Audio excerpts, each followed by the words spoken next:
ఒక చిట్టి చేప పిల్ల ఎందుకో దిగులుగా ఉంది. తల్లి చేప దాని చుట్టూ తిరుగుతూ, ఏమైంది తల్లి, నాకు చెప్పు అంటూ బ్రతిమలాడుతుంది.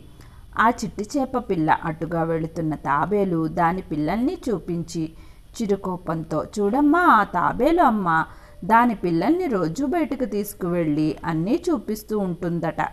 అవి నాతో చెబుతూ ఉంటాయి, నువ్వు మాత్రం నన్ను ఎక్కడికి తీసుకెళ్ళవు అంటూ కన్నీరు కార్చింది. తల్లి చేప తన పిల్లను దగ్గరకు తీసుకొని ఎన్నో విధాల నచ్చచెప్పింది. అవేమీ చెవికెక్కించుకొని ఆ పిల్ల చేప తల్లి ఒడి నుంచి తప్పించుకొని అమాంతం నీటిలోంచి బయటకు దూకేసింది. ఒడ్డున పడ్డ కాసేపటికే పిల్ల చేప గిలగిలా కొట్టుకోవడం మొదలుపెట్టింది. నీటిలో ఉన్న తల్లి చేప ఏమీ చేయలేని నిస్సహాయ స్థితిలో కన్నీరు కార్చింది. ఇంతలో అదృష్టం కొద్దీ ఒక అల రావటంతో పిల్ల చేప మళ్ళీ నీటిలోకి వచ్చి ఆయాసపడుతూ తల్లిని గట్టిగా పట్టుకుని ఏడ్చేసింది. ఇతరులను చూసి ఆకర్షించబడే పిల్లలకు మీ మాటల్లో ఇలాంటి కథలను కళ్ళకు కట్టినట్టు చెప్పండి.